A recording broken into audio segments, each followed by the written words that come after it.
Hi, I'm Cindy Echtenaugh, owner and designer at StampingScrapping.com. Welcome to Cindy's Creative Inspirations. I'm excited to bring you this video featuring Spellbinders Labels 19 dies, Tim Holtz Distress Stains, and Echo Park Yours Truly paper collection.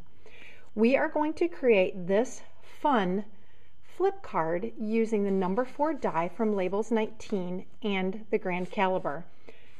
And then I'll show you how to make the background here using the Tim Holtz Distress Stains. So let's get started. The first thing that you need is a 5x7 piece of cardstock. And then you want to score at the 3-inch mark and the 4-inch mark.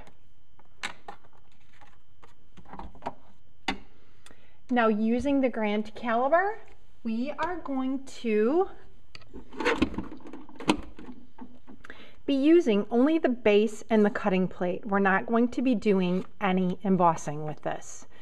So you need your number 4 die, and you are going to place it upside down on the 3-inch score mark. So here's your 3-inch mark. You want your point to be exactly on the line, which I'm not sure if you can see in the video or not. And then we are going to take the Scotch removable matte tape and place this onto our paper and the die.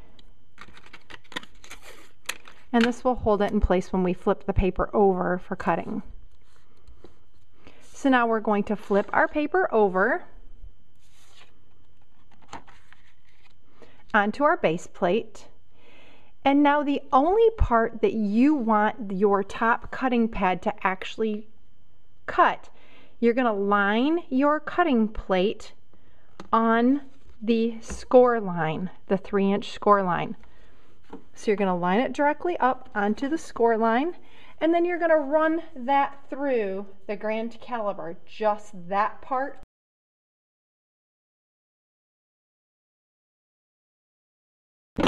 And you will see that it only cut that part right here. Now you're not going to take the paper out. You're not going to do anything other than now take your cutting plate and put it on this score line. And you're going to run it back through. So you're putting it now on the 4-inch score line.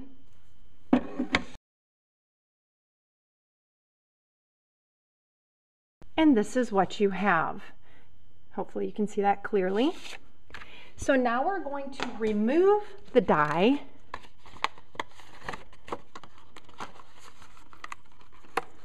And this tape is wonderful. It doesn't hurt the paper and it's reusable. So I highly recommend it when using your Spellbinders dies.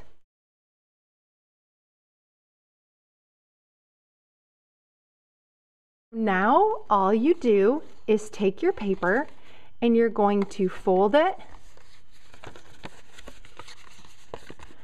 like this. So you have, this is what your card looks like. Now, of course, you have score lines here. So what you want to do then is taking still your number 4 die, you're going to cut 2 more pieces so we can adhere them over this for your card front. And then I actually cut 2 number 3 dies for both my interior piece, so my sentiment is here. Now we're going to adhere this to the front of our card, making sure that you get it lined up so it's not going to keep your card from flipping. And that's the inside of your card. So now we want to use our stamps and create this part here. And I'm actually using the Flourish set and the archival ink from the Shabby French Tim Holtz set. So we're going to ink this. And of course, there's really no rhyme or reason where you need to put these, but you can just put them off to the side. Ink pieces.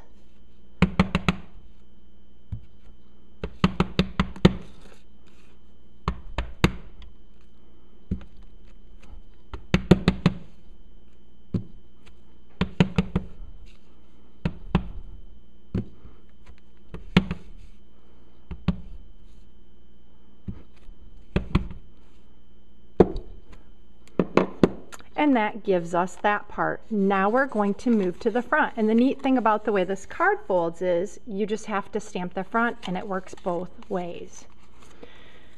So now we're going to add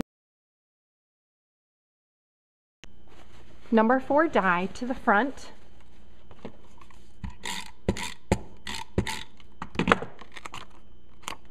And again, you want to make sure that it adheres so the card will still flip.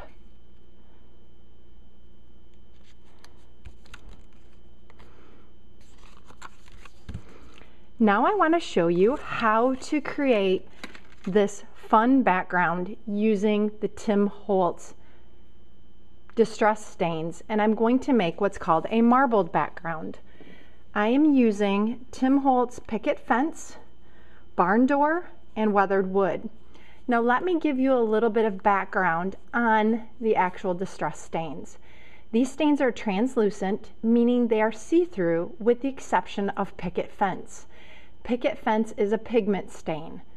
I use picket fence as the base color for all the lighter colors in the distress stain line, as the colors are translucent, so if you just use a lighter color, you won't see it on anything. And by using picket fence first, it gives you a base color for your lighter colors to pop.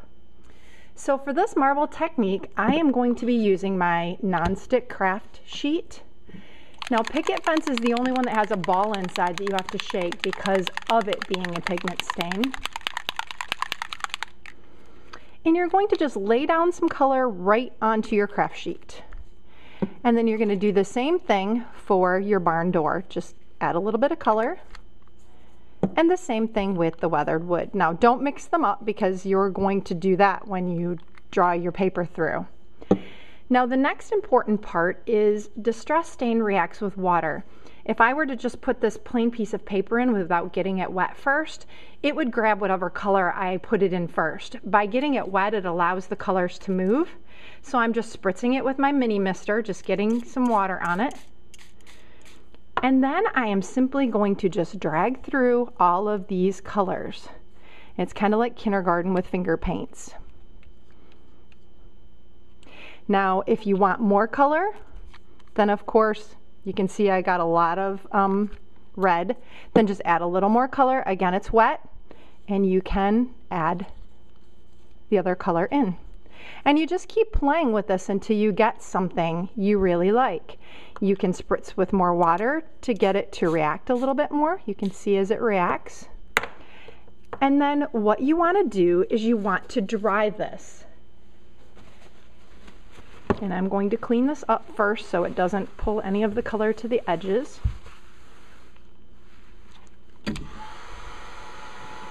And as you dry it, you'll see that the translucent comes through, and the picket fence kind of gives it a chalky look. Again, you can go back through and you can add more color. So if it's too dark or you want more white, just put a little more on and dry your color through. So now I want my edges to look a little bit distressed. So I'm going to take black soot and my ink blending tool, and I'm just going to distress just the very, very edges of this.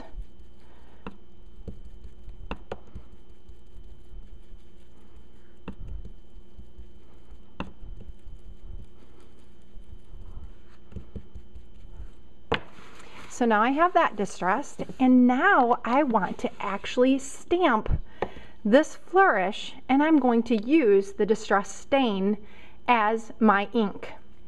So I'm going to add a little bit of the distress stain. Now this is archival ink, so it does not clean off your stamp well, and actually it's a great base for your clear stamps, or like this, it doesn't go into whatever you're using. So we're going to add a little bit of color here. And now we're going to stamp this background. Actually, let me add just a little bit more.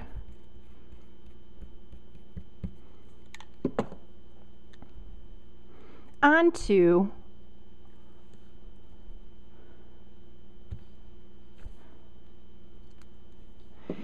and you can see that it looks really blobby, but as you dry that, it actually will become more milky and more light.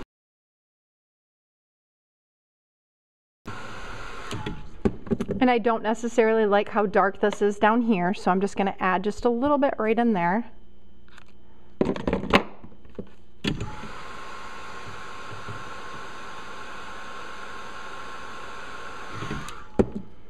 And a tiny bit more on this corner.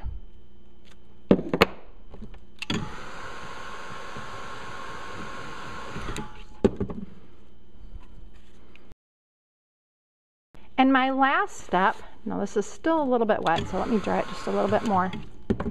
The last step is to take my archival ink, and I am taking the bird from the same Shabby French, and I'm going to stamp directly over this. Make sure you press down. And there is my finished marble background for the front of my card. I'm going to add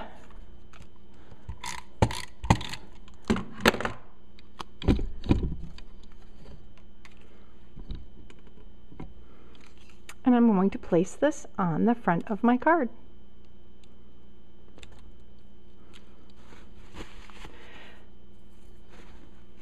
Trying to clean off my fingers here so I don't end up touching the card and putting black on there. So here's my card using Labels 19, the Tim Holtz Distress ink, and Shabby French stamps.